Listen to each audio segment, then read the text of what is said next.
The Graduate and Professional Student Senate present Working for Washington's Future, Meeting Employer Demand in the Coming Decade, a two-part series that discusses the critical need for investment in graduate and professional degree production in Washington State. This program is brought to you in part by Technology Alliance, Prosperity Partnership, the University of Washington Graduate School, and the Office of the Vice Provost for Student Life. Good morning, and thank you for being here. My name is Dave Brown. I'm a third-year law student here at the University of Washington and the president of the Graduate and Professional Student Senate.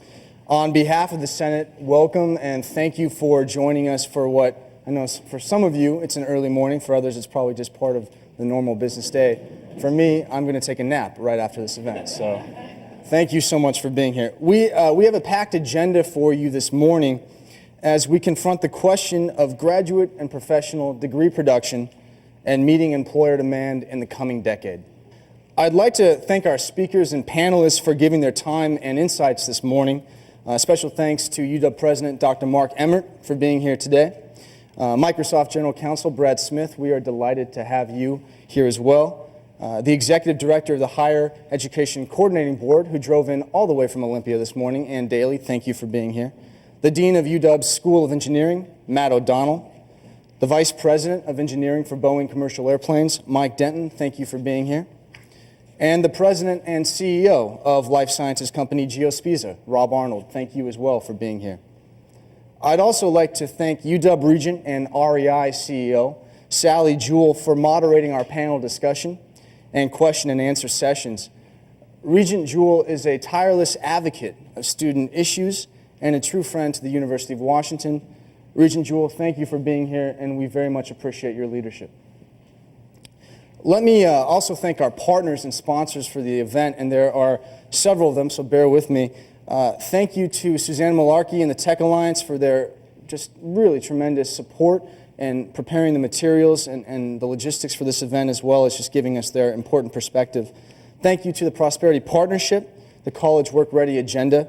Special thanks to the UW Graduate School for their financial support and friendship over the year and through this program.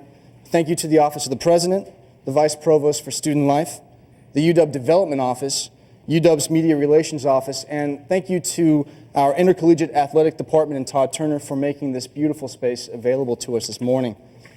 And finally, for allowing us to give you complimentary parking, and hopefully none of you will be ticketed over the course of the next 3 hours.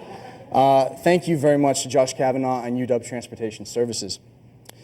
I'd also like to recognize Regent Aaron Lennon, who is a third-year law student and is with us today. Thank you for being here, Aaron. And a special thank you to the members of the House and the Senate who are with us today. I see the chair of the House Appropriations Committee, Representative Helen Summers, here, as well as Senator Karen Frazier, and we really appreciate, knowing how packed your schedule is, we really appreciate you being here and offering your insights with us this morning. Our program for you this morning includes remarks by President Emmert, by Microsoft's General Counsel Brad Smith, and our HEC Board's Executive Director Ann Daly. Following Brad and Ann's remarks, we invite you to participate in question and answer periods that will be moderated by Sally Jewell. And we also invite you to participate in our panel discussion and conversation with Matt O'Donnell, Mike Denton, and Rob Arnold. The University of Washington is the state's leading producer of graduate and professional talent. A diversity of graduate and professional programs at the UW ensures that Washington produces the entrepreneurs, innovators, and scientists necessary to remain competitive globally. Despite the known benefits to our state, however, we are lagging behind in our competitors in the production of graduate and professional degrees. According to the governor's office, Washington is tied for last place in the production of graduate and professional degrees in comparison to our global challenge states. We are here today to confront the question of what must be done to ensure the graduate and professional education and degree production ably meets employer demand. Graduate and professional degree production is a core component of the governor's Next Washington strategy to move Washington forward as a globally competitive economy. The governor asks us, how can we stay ahead of the global transformation of the economy so we all benefit from its potential. Given Washington's global strategy rests upon quality products, innovation, and a highly skilled workforce, graduate and professional education is critical to Washington's ability to compete globally. Graduate and professional education creates value and an economic return for the state through cutting-edge research and innovative partnerships between UW innovators and entrepreneurs in our community. Indeed, 253 companies have been started by UW students and faculty or with UW technology. The UW receives $770 million from the federal government for research conducted by graduate students and faculty. 42,000 jobs are created in Washington because of UW research, and through its research and innovation, the UW contributes $2 billion to our state's economy. The UW's Launchpad Business Innovation Development Program assists UW innovators to develop their business ideas based on their UW research. In fiscal year 2007, UW Research is credited for 335 innovations, ranging from software to medical and engineering discoveries. Graduate and professional students are working every day for Washington's future. I'd like to close my remarks today with a challenge. As we talk this morning about the state of graduate and professional degree production, I ask you to consider what we must do to ensure that we meet employer demand in the coming decade and enable Washington to compete successfully in the global economy. I'd like now to introduce the Vice President of the Graduate and Professional Student Senate, Sarah Reineveld. Sarah is a second-year student at the Evans School of Public Affairs, focusing in education and environmental policy. She is a 2003 graduate of Smith College with a degree in government and is former staff to the governor on her Washington Learns initiative. Sarah will present some of the data measuring our state's current production of graduate and professional degrees as it relates to employer demand. Sarah Reineveld.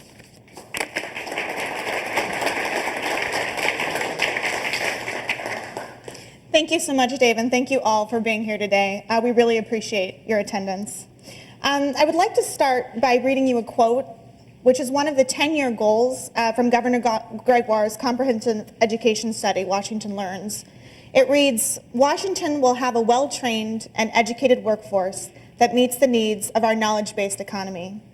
Please keep this in mind as a goal today as we move forward in this discussion regarding the importance of investment in graduate and professional education. As you can see, Washington leads the nation in high education, globally competitive jobs.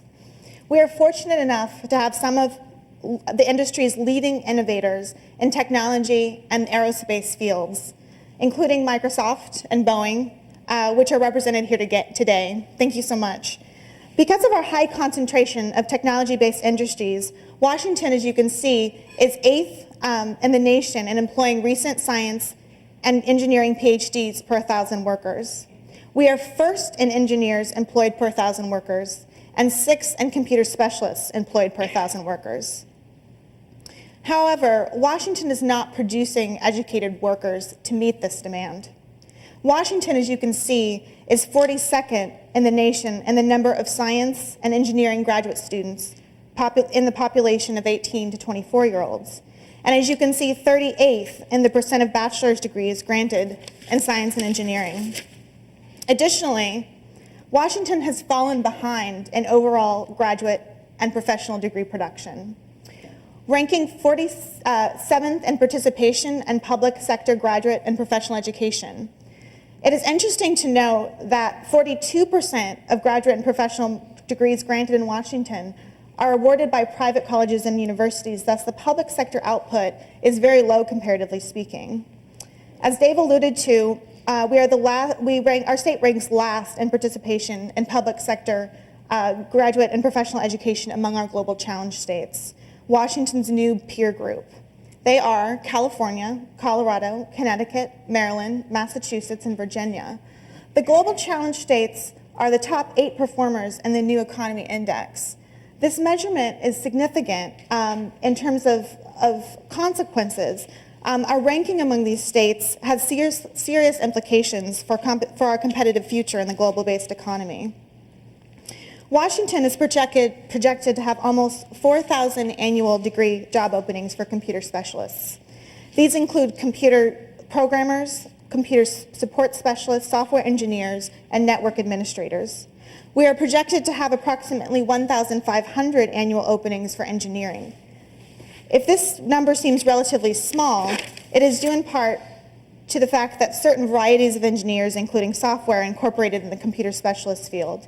Finally, we are projected to have 3,300 approximately health diagnostic and treatment practitioner job openings. These include doctors, nurses, technicians, medical researchers, etc. As you can see, there's a mismatch between our current production levels in these fields and employer demand, and this mismatch is somewhat alarming. These next two slides provide a graphic visualization of the gap between production and demand, as you can see, in the areas of computer specialists and health diagnostic and treatment practitioners. As you can see, degree production in these slides falls well short of demand. Additionally, the Higher Education Coordinating Board projects annual gaps of 44% between bachelor and higher education degrees and employer demand for computer specialists. This is a lower gap than previously demonstrated in our graph because computer specialists is kind of a fluid field and occasionally employs individuals who have a computer science, who do not have a computer science or engineering degree. This estimation includes those individuals. And the HEC Board arrived at their projections by looking at the profile of individuals currently employed as computer specialists, which included people with backgrounds in business and humanities. Even including these individuals, there is still a 44% gap and a 35% gap for engineers and a 47% annual gap for health diagnostic and treatment practitioners. With that in mind, it is not surprising that Washington employers have difficulty finding qualified job applicants.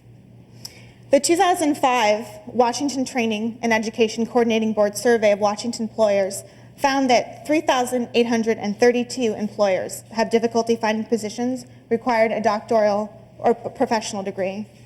8,733 had difficulty filling positions requiring a master's degree. This is very significant. So what are we doing to meet this demand? To meet this demand, we must import highly educated workers. Washington imports the second largest amount of employers with bachelor's degrees or higher, only slightly behind California in total number imported. As you can see, in 2004, Washington imported 2,910 more graduate and professional degrees than it produced in this state. This is a particularly significant figure because this trend is only apparent on the graduate and professional degree levels, not on the undergraduate levels and not on the CTC levels. This essentially means that those from out of state have a higher participation rates in our state's economy at this level than our own Washingtonians combined. Therefore, in order to meet workforce demand and also to provide opportunities for our state's citizens, we must invest more. How much more? Well, to have reached the global challenge state average in the 2003-2004, Washington would have had to increase degree production by 64%. As you can see, that's a notable growth in comparison to the growth of bachelor's degrees. Investing more is critical to increase opportunities at this level for Washingtonians. So, I know I don't need to tell you most of you why it's important to invest in graduate and professional education or to invest in education, period. However, as a reminder, investment in education leads to individual and social returns. As you can see, there's a strong positive correlation between higher education and median earnings. Conversely, there's a strong negative correlation between higher education and the likelihood of receiving state assistance. Despite these challenges, we are proud to say that the UW is a national leader in graduate and professional education. The UW's culture of innovation and in graduate and professional programs landed us in Forbes.com's top 5 states for business. The UW, as Dave mentioned, receives 770 million from the federal government, more than any other public university, for research by graduate faculty and students. Over 200 companies have been started because of UW's research. In 2007, the UW researchers developed 335 innovations, up from the year before, within the hard sciences, from software and other digital assets to medical and engineering discoveries. Additionally, the UW is a leader in meeting the demand of key industries. As you can see, over half of computer and information science graduate degree produced were from the University of Washington, 63% of engineering graduate degrees produced, and over half of health graduate degrees produced. We're here, the Graduate and Professional Student Senate, which represents 12,000 graduate students at the University of Washington, because we believe that investment in graduate and professional education is critical. We believe it's critical in ensuring Washington is competitive in the global economy. We hope that today's discussion will serve as an important first step to having this conversation and hopefully lead to some action. Thank you again for your attendance and participation in this important conversation.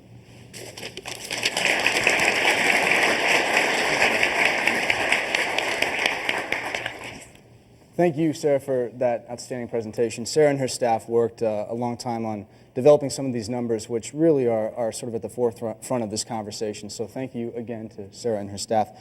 Dr. Emmert is a champion of graduate and professional education and a true leader in higher education.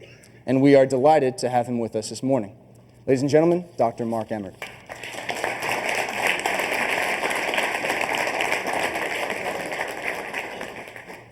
Well, thank you, David, for the kind introduction. It's really good to see all of you here this morning, especially since we're not talking about football.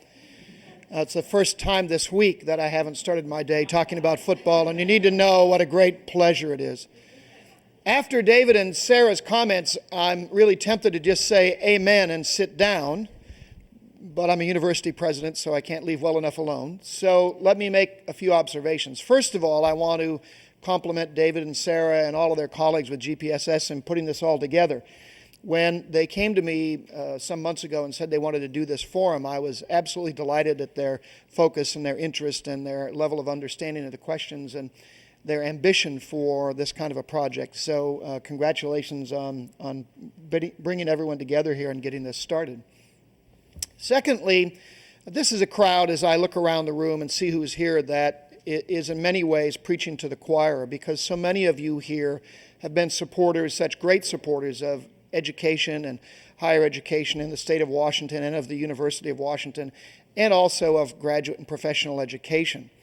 But to have a seminar like this focused specifically on graduate and professional education, I think is extraordinarily timely and very, very important. Much of the discussion that goes on that I'm engaged in policy circles and with opinion leaders tends to focus on undergraduate education, and that's fine because the needs there are enormous. But we don't spend enough time focused specifically on graduate education and its role in advancing all of the things that are critical to our state and to our country and to the world's future. The competition, as we all know, for global intellectual talent is heating up at a faster level than perhaps any other competitive process that's going on globally today. If you look at what's happening in other nations as they realize the need for the production of innovation, great new ideas, and the brain power to develop them, it's a bit shocking. Places that up until now have not been even remote competitors in this whole arena are investing at a shocking pace. Saudi Arabia has just committed $12.5 billion, not to higher education, not to all of its educational infrastructure and graduate education, but to the creation of one new institution, King Abdullah University for Science and Technology, KAUST, as it's much easier to say. Now, we're involved in that process, and why are we involved in the process of creating a new institution half a world away? It's because they also wanted to bring in the very best minds from all around the world about how to do this. They understand clearly that while it's great to have oil and gas right now, their future doesn't lie in the ground. It lies in the brain power of the people of their kingdom. They will fire up this institution shortly. They're building it. It's coming out of the ground while we're standing here talking. When that institution opens, it will already have an endowment bigger than MIT's before they open the doors at this institution. They are bringing together the very best talent they can find from all around the world. They don't care where it comes from. It's the only place in Saudi Arabia where they are actually setting aside all of their Sharia law and all their other issues and saying, yes, yes, women are half the population. They have half the brains. We want them here. We want them in the classroom. We want them sitting side by side, because this is so important to us that we can set aside some of those other issues that are so critical to our nation otherwise. You don't do that just because of a whim. You do that because you understand how important this debate is. And the focus of that institution is graduate and professional education and research and development. That's what they're going to do there. And if you look in China, in India, in Europe, all around the globe, where they can cobble together the resources to do it, they're diving into this competition. The state of Washington can't be left behind in that competition. We all know the facts. We are the most export-dependent economy in the nation. That means we are face-to-face with that competition every day. All of our companies, whether they're little companies or big companies, are dependent upon our success in international competition. We don't compete in Washington internationally because of low-cost, low-margin productivity. We compete because of high-margin, high-value, high-end intellectual competition. And if we can't play in that game, we will slide down day in and day out. I don't joke about it, but I use it as a little quip, and many of you have heard me say it, that the great risk for Washington, when you look at Sarah's statistics, the great risk for the state of Washington is that Washingtonians are going to wind up washing the cars of the people who moved here to get the great jobs. That's what those charts tell me. They tell me that the sons and daughters of Washington aren't going to be the ones that Brad's going to be hiring. It's the sons and daughters of Michigan and Singapore that are going to be having the great jobs, and the sons and daughters of Washington are going to have the low-wage, low-margin jobs. That's not a great future for want of investments and focus and energy and commitment today. That's what we have to do. We have to do it here at the UW. We have to do it in the way we think about higher education. We've got to do it in the way we think about public policy.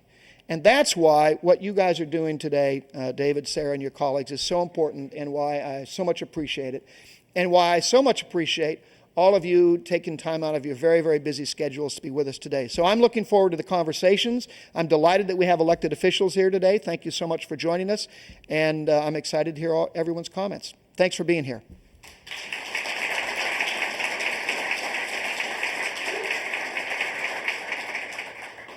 Thank you again, Dr. Emmert, for your remarks and for being here.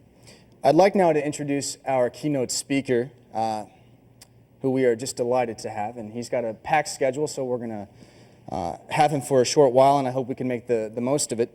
Brad Smith is Microsoft's Senior Vice President, General Counsel, and Corporate Secretary. He leads the company's Department of Legal and Corporate Affairs, which is responsible for all legal work and for government, industry, and community affairs activities.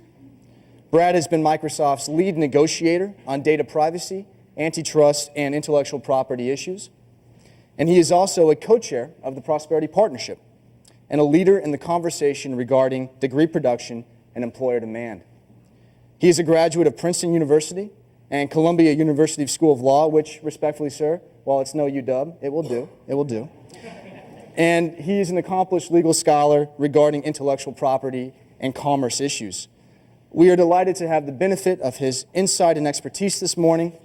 I do want to note that following his remarks, UW Regent and engineer alum from this university, REI CEO Sally Jewell, will facilitate a question and answer period, so please get your questions ready. Please join me now in welcoming our keynote speaker, Microsoft General Counsel Brad Smith. Thanks. Well, thank you. It's a great pleasure for me to have the opportunity to spend a little time with all of you this morning. It's a special pleasure to be here with some of the leaders in this state on this issue, I would say especially from the state legislature. We have started to make progress on some of these issues, and the reason is because of the leadership of these individuals and our governor and others in Olympia.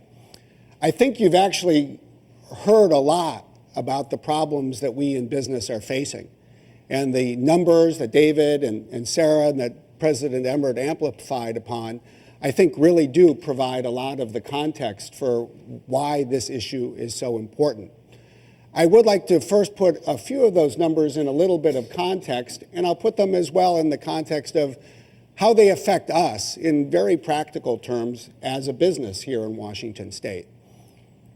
It is worth noting, our state's economy has really changed quite substantially, almost fundamentally, over the last 15 years. Whereas we were a decade and a half ago predominantly a manufacturing economy, a raw materials economy, an agricultural economy, we, with each year, have become more of a technology economy. Almost 12% of the jobs in this state are now in companies that are fundamentally high technology companies or high technology industries. We depend on R&D. And one of the nice things about these industries is that they pay very well. The average wage in the high-tech sector is almost double the state average, 93% higher. And what that, of course, means is that this part of the economy has a big multiplier effect. In fact, it was recently estimated that when you take into account that multiplier effect, 45% of the jobs in Washington State are either directly or indirectly dependent on the technology sector. And that is just of huge importance. I mean, you think about this day. In most of the country, people have gotten up out of bed this morning, and whether they work in the technology sector or in a gasoline filling station, one of the biggest worries on their mind is what is going to happen to the value of their house. We are so fortunate to live in a state where people throughout the economy have fared so much better because of the vitality of our high technology sector. And yet we are so linked to the rest of the country and the rest of the world. President Emmert put it so well. We are an exporter of goods and services. And as Sarah put it, we are an importer of people. That is fundamentally the way our state works today. We import people and we export the things that our people create. We're dependent on the importation of people because when it comes to high technology, we are running an education deficit. That is what the numbers show.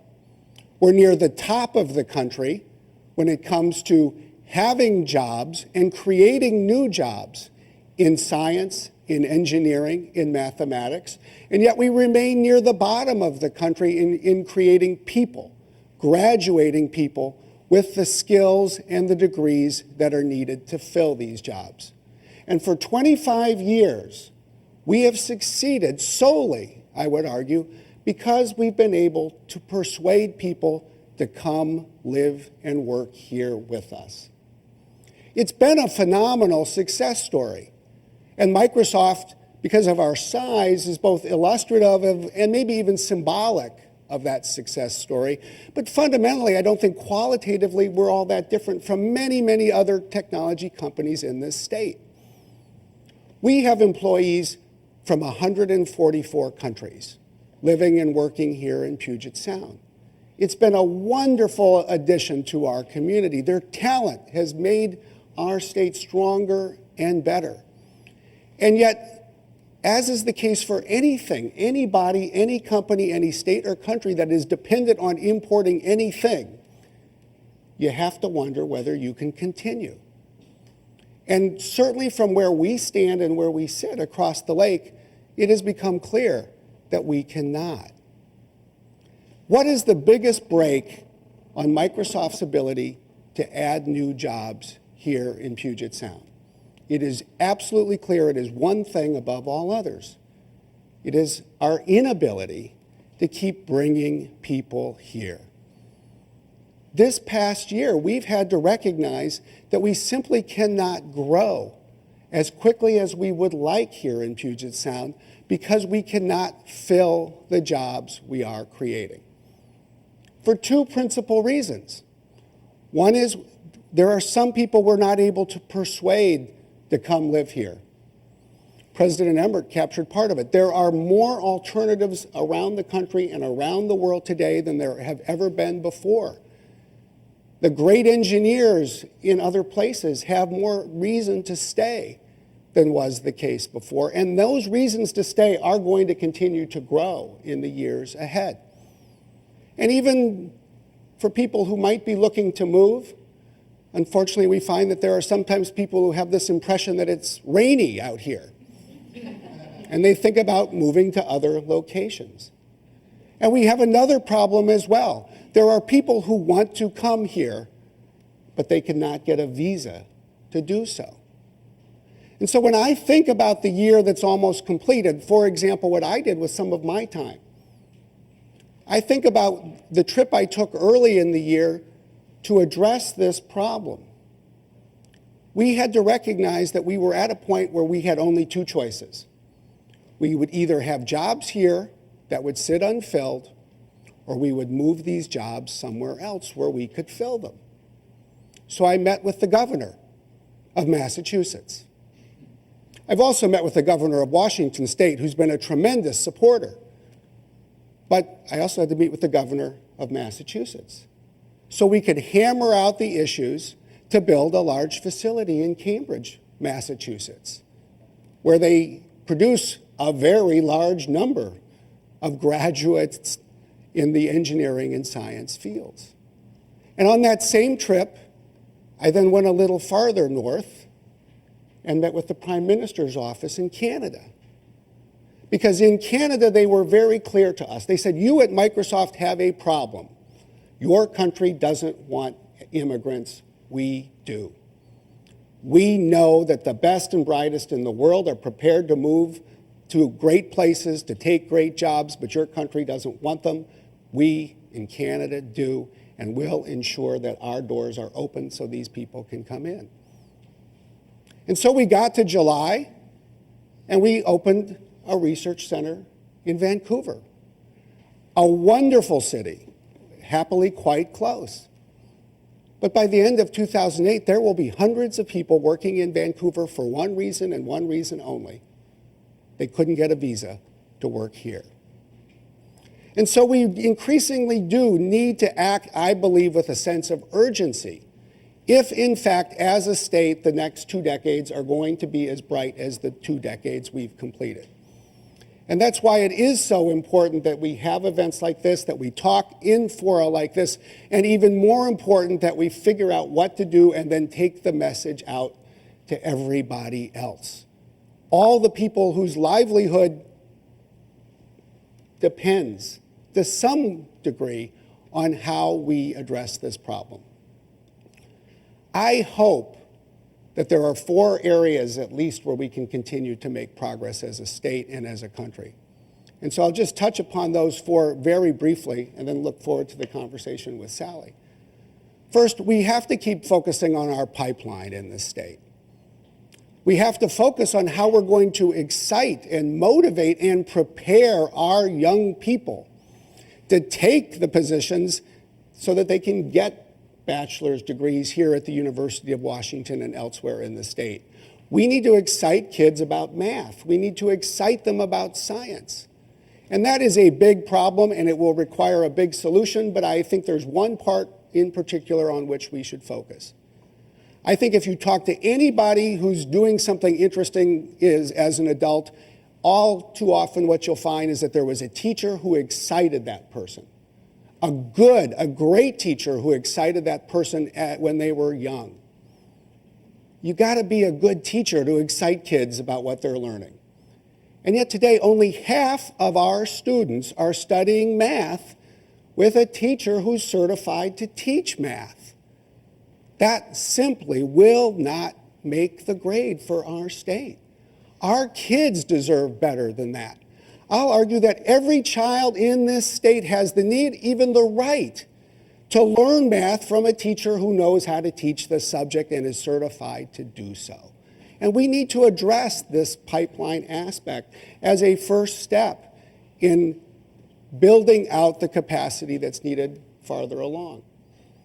The second thing we need to keep working on is quantity, adding to the quantity of bachelor's and graduate and professional degrees that we're producing in the state. Sarah's data showed that so clearly. And thank goodness that our leaders in Olympia this year took a big step to help us do that. But it's all too likely that we'll need to take more steps given the size of the education deficit that we're running when it comes to the people that we need. Third, it's not only about quantity, it's also about quality. And in my opinion, an awful lot about quality at the university level, like the other level, is all about teachers. It's all about faculty. You want to have great faculty. You've got to have great faculty and keep investing in them to have a great institution. And anyone who reads the papers these days knows all too well that competition for faculty is becoming more intense around the country. You probably wouldn't be surprised to hear that we spend a huge amount of time and energy recruiting people to come work at Microsoft. You might be surprised to learn that we spend a lot of time and energy helping the university recruit great professors to join this institution as well, because it's just so important to what we do and our ability to interact with great researchers, great computer scientists, and great economists and law professors and business professors as well. So this commitment to quality is important too. And finally, I think it's fundamental that we recognize here in Washington State, as we do in other states, that while immigration is set as a matter of federal policy, it is a state economic development issue. And we continue to need state governors and state legislators to speak out to ensure that as long as we're dependent on importing people from elsewhere around the world, we at least can do so that we don't lose these people to Canada or Saudi Arabia or the United Kingdom or other places. There is a lot that we need to do. There's a lot on which we can build because we are really fortunate to have great institutions. But we cannot take the success we've had for granted. Because if we do, I think we risk looking backwards and thinking about the good old days, when in fact, if we do our jobs well, the good old days still lie ahead. So, thank you very much.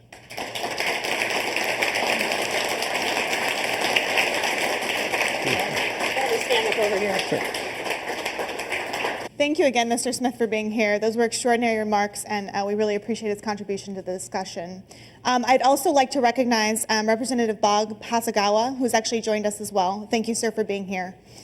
I would like to take a moment, actually now, a brief moment to introduce Ann Daly. Ann Daly joined the Higher Education Coordinating Board, which she serves as Executive Director to, in February 2007. Her 34-year career as a senior executive and policy advisor in state government includes extensive experience in higher education, most recently as executive director to Washington Learns, where she led a comprehensive review of the state's public education system. I actually had the pleasure to serve as staff under Ann on that project, and I learned a tremendous amount, so I thank her personally for that. Ann will provide us with some additional information and expand upon the payoffs of graduate and professional education in the state. Thank you, Ann.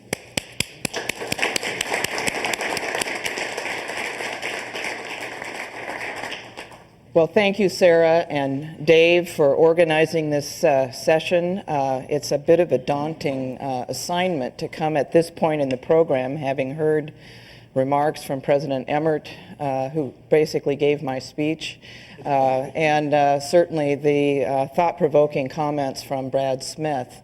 I might also notice, not surprising since I've worked with Sarah, that she also gave most of my remarks before I got up here. So I have a prepared set of slides. I'm going to kind of stray from them and hit on some of the themes that have come up here this morning. Before I do that, let me give you a little bit of the context in which my thinking is evolving about these issues.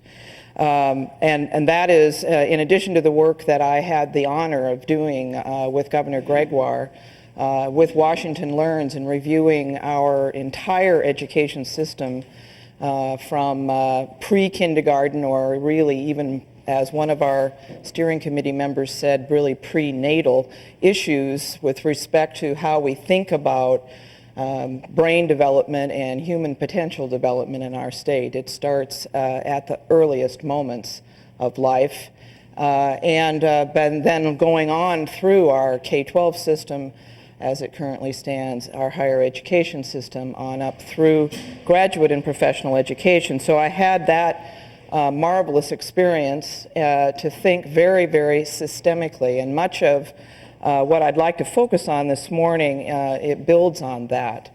I would also mention that my current position with the Higher Education Coordinating Board, which is a 10-member group of citizens who very selflessly give of their time to help think about higher education issues, as our statute tells us, from the perspective of the broad public interest.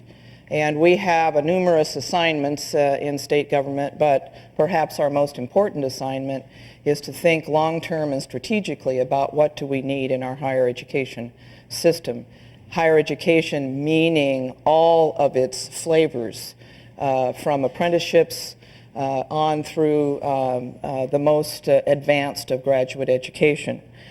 And so we are just now completing work on a new 10-year strategic plan, which will be a topic of discussion in the upcoming legislative session. So some of what I'm sharing with you today is built upon that. Let me hit a couple of highlights about where do we stand as a state. To ground you, as I said, Sarah showed some of this. This is a chart, not a very pretty one for a number of reasons, but it shows you what's circled in red there is the participation rate and our state's rank among the 50 states at the public, graduate, and professional level. We are 47th among the 50 states. We are among the GCS states, the Global Challenge states, which Sarah described to you, which was a metric and a benchmark that Washington Learns put forward and is now part of our state's policy to try to improve our education statistics, our funding levels, and our degree production against these states. We are dead last among these states on graduate and professional degree production, 31% below the median. Not a pretty picture. Looking back over the last 10 years at our degree production in the so-called STEM disciplines and in healthcare, while we have made, particularly in the most current biennium, significant increases in investing in those fields, in fact, you can see over time that we are stagnant. We are just kind of cruising along like everything's fine. As Sarah mentioned, we actually, when we compare imports, people coming into our state with degrees and the degrees we produce, this masks a bigger problem, but the point I will make on this slide is we are producing even fewer than we are at the graduate and professional level than we are producing here. This is a slide that I want to step back now and share a few of the bigger questions that we face as a state. We produce this as part of our master plan conversations that we've been having over the last year. And it's just a graphic describing some very significant population shifts that are occurring. First of all, we're growing. This is an official state projection of our population between now and the year 2030. our state will increase in sheer numbers by 37%, or another 2.5 million people are expected to become citizens of the state of Washington, residents of the state of Washington. Within that growth, we will see two very significant shifts that have huge implications for our education planning. First of all, we will become much older. A double rate of growth of our population increase, double that rate of growth, or 72%, during this time frame will join the over 65 population. That means that in addition to what Brad talked about, our economy accelerating the need for more education to serve our economy, in addition to that, we are accelerating because of the growing retirements of the baby boom generation, if you will, the best educated generation in the history of this state, and certainly perhaps even in the history of the world. We are soon to retire, or at least to reach the older ages. So that means we are going to have to accelerate the training and education of the next generation to replace us, to replace the best educated generation in our state. And it also means that we're going to have to educate more people to serve that generation. It's the pig in the python, if you will, this large group of people born post-World War II, of which I am actually officially just 4 days too old to be a member of, because statistically you have to have been born on or after January 1st, 1946, and I was born December 27th, 1945, so I'm just a wee bit too old. But nevertheless, I've always considered myself part of that generation and a beneficiary of the incredible investments in our generation that the generations that came before us have made. So we're going to get older in very, very rapid numbers, large numbers, which will have huge impacts. Faculty, just think of the faculty that we hired in our state, at this university, at all of our community and technical colleges, at most of our campuses, to serve the growth of the baby boom generation. We had huge expansion of faculty in the 60s and 70s to serve that generation. Many of those were young faculty just starting out in their career.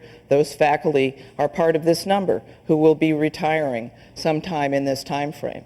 So this fact that we are having a large percent of our population age is huge as we think about our planning, and I believe, I would assert, accelerates the challenges that we face. The second major thing going on with our population growth, not surprising to many of us, is increasing diversity. So as we grow, we are also expected to increase the people of color in our state, particularly among the Latino Hispanic citizens. Rapid growth in that population. This is a chart, again, using the official OFM, or Office of Financial Management, forecasts of the K through 12 population, starting in 2000 and looking out to 2030, just showing you graphically the growth in the students of color in that population. So as we grow as a state, as we age as a state, as we become more diverse as a state, those trends are all concentrated in the youngest population. Talking about our education pipeline, you can't think about how we expand graduate and professional education unless you think, because truly graduate and professional education is at the end of the education pipeline. You have to get degrees and certificates along the way in order to enter a graduate or professional field. And this is our attempt, a little clumsy, but to show, I say those are leaks, someone else called them tiers in one of the presentations. But in fact, they probably deserve tiers, because this is the loss of brain power in our state that we see looking at a cohort of ninth graders and allowing for the appropriate amount of time along the educational pipeline. Of the 100 ninth graders who start out, only 19 currently receive any post-secondary degree. This is the 19 includes all baccalaureate degree production and AA degree production. So what's happening to all those people in our state? Now, some of them, when we get better at being able to track and keep data on our educational statistics, we might have a better answer to some of this. We know some of them do return. We know that we have tremendous opportunities for adult education in our community and technical colleges. We have to do lots more of that, folks. We have in our state, I don't have a slide on this with me today, but of all of the adult working age population in our state, 18 to 64-year-olds, I'm speaking as a statistician, of that number, 1/3 have at best a high school diploma. Many have not a high school diploma. So we have to have, in addition to our thinking about the pipeline, we also have to have an aggressive adult education strategy if we are going to serve our economy and, more importantly, serve the citizens of our state, so that we don't have the situation that President Emmert mentioned to us this morning, where Washingtonians are the ones doing the service jobs, serving the better educated folks that we import to Washington to fill those high-value, high-margin jobs. The pipeline leaks all the way to the end. The National Council of Graduate Schools reported this year that of those who enter doctoral programs, only about half actually complete their degrees. So we have work to do even within graduate and professional education. And I would like actually to end on this slide. While I have a few more in my presentation, I think this is the right note to end and maybe enter into a little bit of Q&A with you. This is what are we doing compared to the rest of the world? Using examples from the Organization of Economic Development and Cooperation, the OECD nations, which are basically our competitors economically around the world, the other industrial democracies. And this is just showing a few.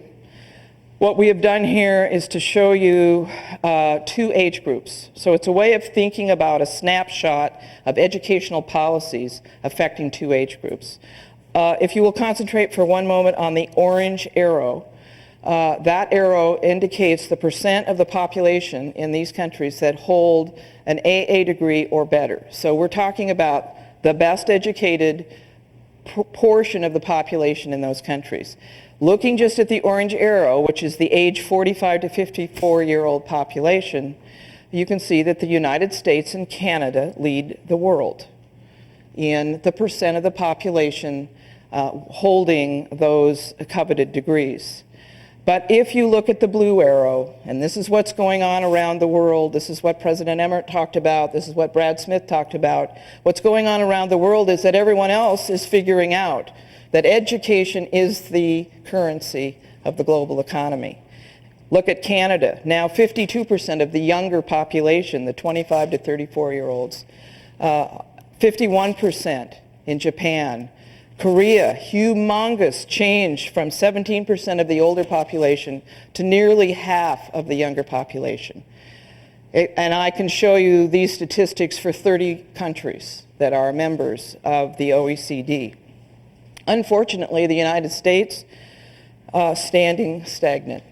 And even worse, when we look at our own statistics in the state of Washington, we have actually lost ground. We have the dubious distinction of being able to say that our younger adult population is less well educated than our older. So I invite you to think about these issues, to work with us, to help to implement the master plan recommendations. And with respect to that, we will come to the legislature in January with a plan for our higher education system that builds on the pipeline that we have to fix the leaks in, that builds on the partnerships both with higher education and K-12 and early learning, but partnerships with business and industry and with our communities to substantially improve educational aspirations and outcomes. And I say aspirations as well as outcomes, because we have got to build a fire among many of our young people. So in the master plan about to come to the legislature, the board meets next week in order to, they will approve this. We have a very specific goal that is built upon the Global Challenge states, that we need to do a huge jump start on baccalaureate degree production. So we're recommending that we try to achieve over the next 10 years the 75th percentile of the Global Challenge states. That translates into an increase of 13,800 degrees annually that we need to start awarding in our state. Up from 40, that would be up to 42,400 per year. For advanced degrees, the subject of today, remembering the chart I showed you a moment ago where we are dead last among the Global Challenge states, in order for us to get to 75th percentile, we felt, well, that would be where we should be over time. We probably can't realistically do that in the next 10 years. So we're recommending a 50th percentile goal in graduate and professional education, which would be an increase of 8,600 degrees annually, a big jump. These are ambitious goals, but I think we cannot afford to say, oh, ho-hum, oh, golly, we can't afford this, because, folks, we have got to wake up. We have got to wake up. The rest of this just shows you graduate and professional education is expensive. These are expensive programs, particularly when we're talking about the STEM disciplines. So we have some hard work to do. The benefits are incredible. This is a slide that shows the growth in the so-called technology transfer, the spin-off economic activity that occurs. Tremendous increase just in the last several years in that licensing. And this is one of the indicators that are now being measured as part of the governor's GMAP process, which is Government Management, Accountability, and Performance. We have several higher ed indicators that are part of that, and we look at that on a quarterly basis. So in summary, we are last among our comparison group, the Global Challenge states. We've got a long ways to go. I would assert that we are slipping dangerously when we look at our education statistics across the pipeline that lead directly into our dismal results with respect to graduate and professional education. The Strategic Master Plan for Higher Education advocates an ambitious growth for graduate education. And our next step after the legislature reviews and hopefully approves our master plan recommendations, we will be working with the institutions, with the university, with Washington State University, with all of our institutions to develop some very detailed enrollment recommendations for the next biennium, to lay out over the next 10 years what are the steps that we need to take each of the budget cycles that are before us in order to achieve these goals. So I thank you very much for your attention and your patience to see more statistics and charts. I can't say enough how important this work is, and I really thank Sarah and the students here for organizing this. It's long overdue for us to focus on graduate and professional education. Thank you.